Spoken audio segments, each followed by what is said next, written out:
Liswelekile igqala lentatheli nhwekhwetha womsasazi weenkqubo-ndaba uKarima Brown ngalentsasa. UBrown usweleke ngenxa yesigulo sentsholongwane i-COVID-19. Kwingxelo ekhutshwe lusapho kuzakuphinda kwaziswa abantu ukuba izakubanjwa nini inkonzo yakhe yesikhumbuzo nezakuzinyaswa luluntu.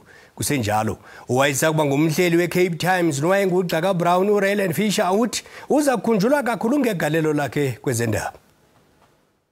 Karima really was a very strong voice and a very independent voice, and which is very necessary at this point.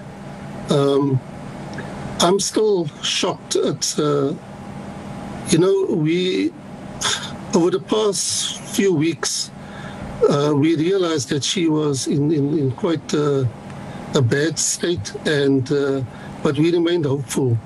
And so even though this news came at a point where we were hopeful, I mean, it is still quite shocking.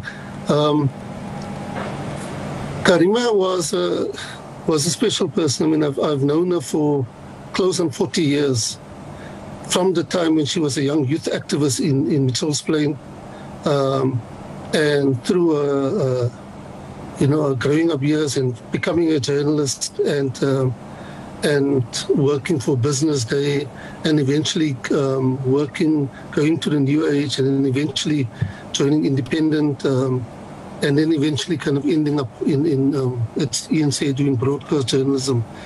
But the one thing that was consistent throughout her career has been her commitment to the upliftment of poor people in this country. And irrespective of whether it fits in with this or that political party, she has always been committed to the upliftment of poor people.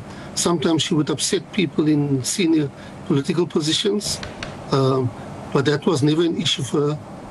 Her issue was that she wanted to make sure that the country was changed for the better, for the majority of our people. And we need those kind of voices. We really need those kind of voices in society.